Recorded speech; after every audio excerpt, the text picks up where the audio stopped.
Hi students, I came before you to discuss regarding the oncogenes and tumor suppressor genes. Okay, let's see what are these oncogenes and tumor suppressor genes and what are their roles in the development of cancer. Okay, we will see what is this oncogenes. Okay, any gene that encode proteins capable of transfer the normal cell into a cancer cell, that you will call it as a oncogenes. Is it clear? See, that means any genes, okay, that is having a capability to transfer a normal cell into a cancer cell, that type of genes you will call it as oncogenes. Otherwise, you will also call it as these oncogenes are the mutated genes. Clear? See, that means any genes, if it is undergoing mutation, okay, that you will call it as mutated genes, okay, that can contribute to the development of cancer, that type of genes you will call it as oncogenes.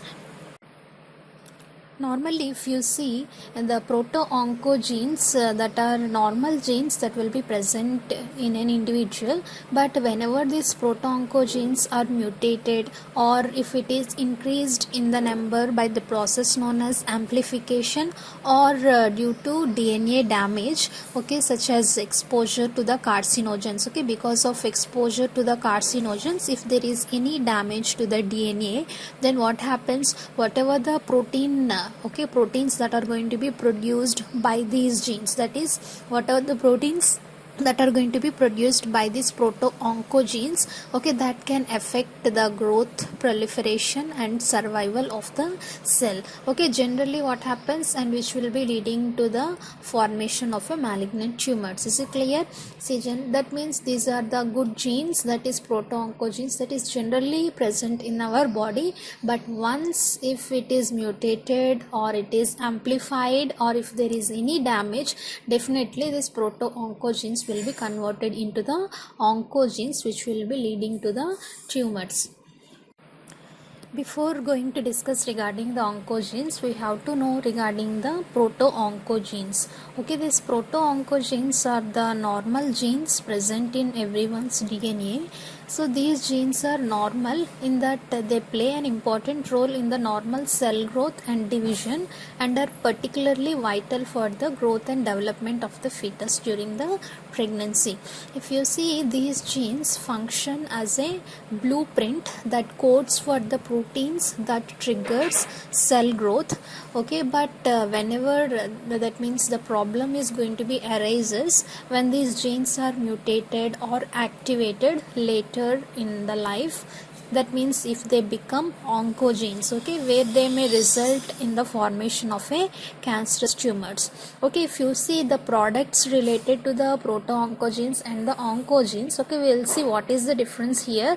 If the products, okay, that is the proteins produced by the proto-oncogenes, okay, are subjected to the presence of growth factors and other signals to stimulate the cell growth. See, that means whatever the products are the proteins, okay, that the proto-oncogenes are going to be produced, that will be useful for producing the growth factors as well as other signals to stimulate the cell growth. But if you see the products of the oncogenes, okay, that may lead to a cell growth even when these other signals are not present. See, suppose if you see the products related to the proto-oncogenes, I told you definitely which requires or stimulate the other signals to stimulate the cell growth.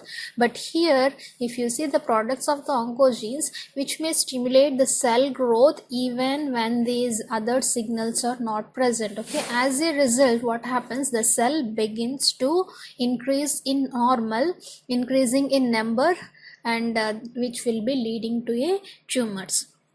Next we will see how the proto-oncogenes is converted into the oncogenes. Okay, there are a number of ways in which the normal proto-oncogenes can be activated or changed so that they become the oncogenes. Okay, mainly if you see the process can begins when the carcinogens, okay, I think you know regarding these carcinogens, these are the cancer causing agents, okay, that is present in the environment, okay, because these these carcinogens causes a mutation or amplification of a proto-oncogene. Okay, then what happens? Definitely the proto-oncogenes will be converted into the oncogenes. Okay, and if you see, this carcinogen act by binding to DNA and cause a change in the sequence, okay, during the DNA replication process. Okay, definitely what happens, the proto-oncogenes will be converted into the oncogenes. Okay, and sometimes what happens, not only because of these carcinogens, but during the normal growth of cells. Okay, during the normal growth of cells, because by accident, okay, sometimes there will be a DNA damage. Even if we lived in a world free from carcinogens, cancer would occur.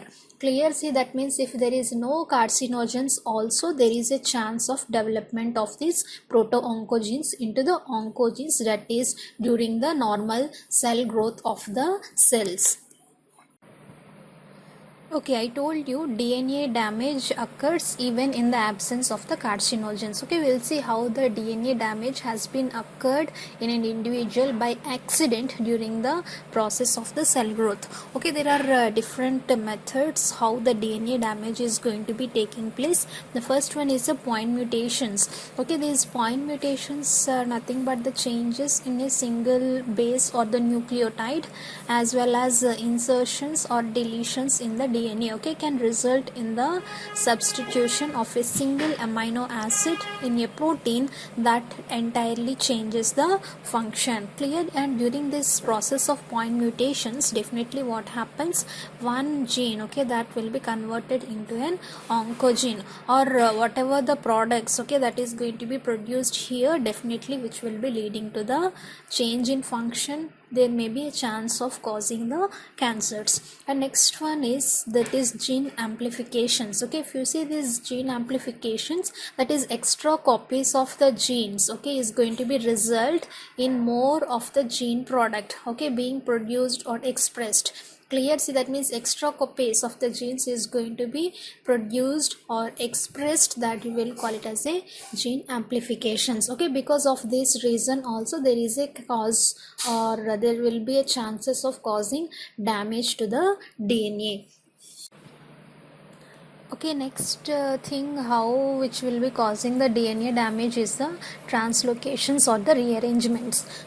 In the previous classes we had discussed regarding the chromosomal translocation process. Okay, here what happens, there will be a movement of a portion of DNA from one place to another, can occur in a few ways. Okay, there are different ways how the translocation process is going to be taking place. Sometimes what happens, a proto-oncogene, okay, is going to be relocated into another site on a chromosome, and because of that location there is a higher expression. Clear? That means large amount of the protein is going to be produced. Okay, and sometimes what happens, that proto-oncogene may become fused with another gene that makes the proto-oncogene to convert into an oncogene. Okay, so this may leads to the development of the cancers. Okay, we'll discuss these oncogenes with one example of a gene known as a RAS gene. Okay, if you see this RAS gene, it is a family of related proteins which is expressed in all animal cell lineages and organs. If you see this RAS protein, which is a class of protein, that is, you will call it as GTPase, and are involved in transmitting signals within the cells. Okay, see, definitely if you see this RAS protein, which is a normal proteins, okay, intracellular proteins, you will call it as that, you will also call it as GTPase protein, that are going to be involved in transmitting the signals. Okay, and if you see, generally in humans there are three types of RAS genes will be present, that is HRAS, KRAS and NRAS. Okay, are the most common oncogenes in the human cancers. Okay, if you see in human cancers, means definitely this type of genes, okay, that are going to be responsible here. See, if you see normally this RAS genes, that is RAS genes, generally we will call it as a proto-oncogenes. Clear? So if you see this RAS genes is going to be activates several pathways inside the body, see of which one you will call it as a mitogen activated protein kinase, that is MAP kinase cascades has been activated by these RAS genes. Okay, because of this activation of these this MAP kinase pathway, which will be leading to the formation of the transcriptions of genes which are going to be involved in the cell growth as well as the division. Okay, and next thing is this RAS, which is not only going to be activated this MAP kinase, which can also activate other signal pathways, that is like PI3K, AKT or mTOR pathways, okay, which stimulates the protein synthesis and cellular growth, and which is going to be inhibits the apoptosis process. Okay, we will see how these RAS genes that is going to be working inside our body. Okay, we'll see what is pathway that is going to be involved, how these RAS genes is going to be activated. See, when the RAS is switched on by incoming signals, that means by itself this RAS gene cannot be activated, it should be activated by some incoming signals. Okay, because of this activation of this RAS gene, it subsequently switch on the other proteins, which ultimately turn on the genes that are going to be involved in cell growth, differentiation as well as the survival process. Okay, if you see how this RAS gene is going to be activated, which requires one factor, you will call it as a growth factor. Okay, that growth factor stimulates the growth. Clear? First what happens, this growth factor binds to a growth factor receptor on the surface of the cell. Okay, see, because of that there will be activation of the growth factor receptor. Okay, because of binding of the growth factors to the growth factor receptors, which will be activates the signal transducing proteins. Clear? See, that means a cascade of signals follows to effectively transmit the message to the nucleus of the cell. See, generally what happens, I told you, this growth factor receptors that will be present on the surface of the cell, whenever the growth factor binds to the growth factor receptor, immediately this receptor is going to be activated, so which will be leading to the cascade of intracellular phosphorylations is going to be taking place. Okay, finally what happens, this cascade of signals which will be transmitting the message to the nucleus of the cell. See, finally what happens, when the signal reaches the nucleus of the cell, immediately the transcription factors in the nucleus initiate the transcription process.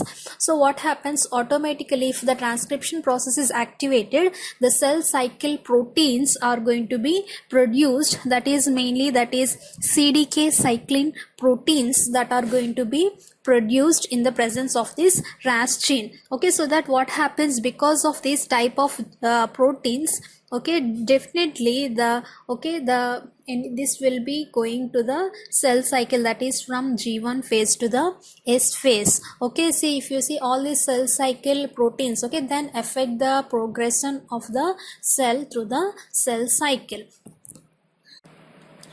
Okay, we had seen how this RAS gene normally functioning inside our body. See, because of that RAS gene, what happens, there will be finally synthesis of the proteins, okay, that is cell cycle proteins, so that which will be leading to the normal cell growth as well as the differentiation. But if you see, if there is any mutations in these RAS genes, then what happens, can lead to the production of permanently activated RAS proteins. Okay, as a result, what happens, this can cause unintended and overactive signaling inside the cell, even in the absence of the incoming signals. That means even though if the growth factors doesn't bind with the growth factor receptors, what happens, these RAS proteins, okay, that is going to be permanently activated.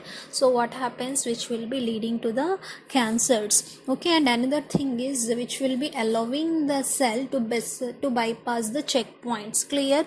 So if you see regarding the checkpoints in the cell cycle, that means if everything is okay, then only the checkpoints will be allowed to complete the cell cycle. But if there is any mutations in the RAS genes, definitely what happens, which will be bypassing the checkpoints, okay, and which will be leading to the proliferation of the cells, and finally which will be causing the cancers. Okay, that's all regarding the oncogenes. Okay, next we'll see another type of genes known as tumor suppressor genes. We had seen already, that is the DNA damage that is going to be caused by the point mutations. Clear? See, because of that point mutations, there is a chance of converting the pro-oncogenes into an oncogenes. Okay, see, because of this conversion, many of these cells are going to be repaired. That means that this kind of DNA damage has been repaired also inside the cell. Okay, this can be taken place with the help of these genes that you will call it as tumor suppressor genes. Okay, these genes code for proteins that function to repair the damaged DNA or eliminate the damaged cells. Clear? See, generally what happens if there is any DNA damage, okay, by point mutations, and there is a conversion of proto-oncogene into an oncogene, definitely such damage can be repairable with the help of these tumor suppressor genes. Clear? And if you see these tumor suppressor genes that also regulate the growth of cells, and they play an important role in preventing the development of cancers also.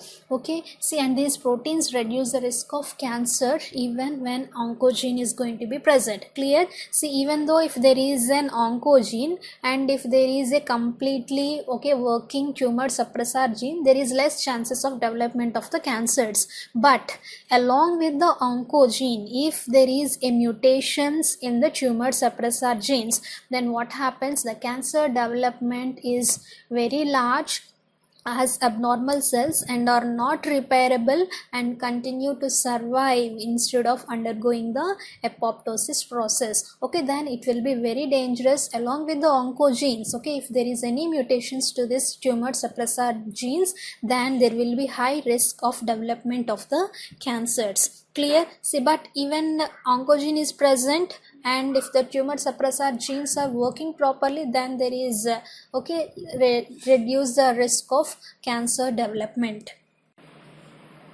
Next we will see what are the different types of this tumor suppressor genes. Okay, the tumor suppressor genes come in three main types. Each type has a different functions. Okay, if you see, the first one is this type of tumor suppressor genes telling the cells to slow down and stop dividing. Okay, whenever the cells are abnormally dividing, then which will be sending the signals to slow down and stop dividing. Okay, next one is that is repairing the damage, okay, to cellular DNA that results from dividing and could lead to the cancers. Okay, if it is uncontrollably, if the cell is going to be dividing, then what happens? That is because of DNA damage. Okay, so that damage can be repaired with the help of this tumor suppressor genes, and there will be a less chance of causing the cancers. The next one is, and which will be causing the damaged cells to start a process called as a programmed cell death or the apoptosis process. Okay, suppose if there is any damage to the cells, immediately which will be sending the signals to start a process, call it as a programmed cell death or the apoptosis process. We'll see what is the example of this tumor suppressor genes, that is p53 gene. Okay, this p53 gene that is going to be creates the protein that is known as p53 protein, and sometimes which can also produce another protein known as p21 protein. Okay, these are going to be regulates the gene repair process in the cells. Okay, I told you sometimes it will be producing the p21 protein. Okay, mainly this p21 protein that will be useful for cell arrest by inhibiting the production of CDK kinases. That means by inhibiting the proteins, that is CDK, finally which will be leading to the cell arrest. And next one is, if you see, if there is any mutations, okay, in this gene, there is a chance of development of only 50% of the cancers. And if you see, if it is inherited mutations, okay, in the p53 gene, that is very less common than compared to the acquired mutations. Okay, and which will be leading to the hereditary condition that it is known as Li-Famini syndrome. See, that means if by sometimes, okay, even though it is a less common, suppose if it is Okay, that means inherited mutations, okay, in this p53 gene, which will be leading to this hereditary condition known as Leigh-Fraumeni syndrome. Okay, if you see this p53 codes for the proteins, okay, that tells to die, okay, if they are damaged beyond the repair process, okay, which can also, okay, damages the cells, no problem, but if it is damaged beyond repair, okay, definitely which will be sending a signals to undergo a process known as apoptosis. This is the overall picture, what happens in case of normal cell cycle and what happens if these genes are going to be mutated, that is both the proto-oncogenes as well as tumor suppressor genes, and how which will be causing the cancers. Okay, this is a simple diagrammatic representation for your understanding regarding both oncogenes as well as the tumor suppressor genes. That's all, students, regarding the oncogenes and tumor suppressor genes. I hope you have understood okay, regarding both these type of genes and how it will be causing the cancers. Thank you so much for your patient listening. Thank you so much.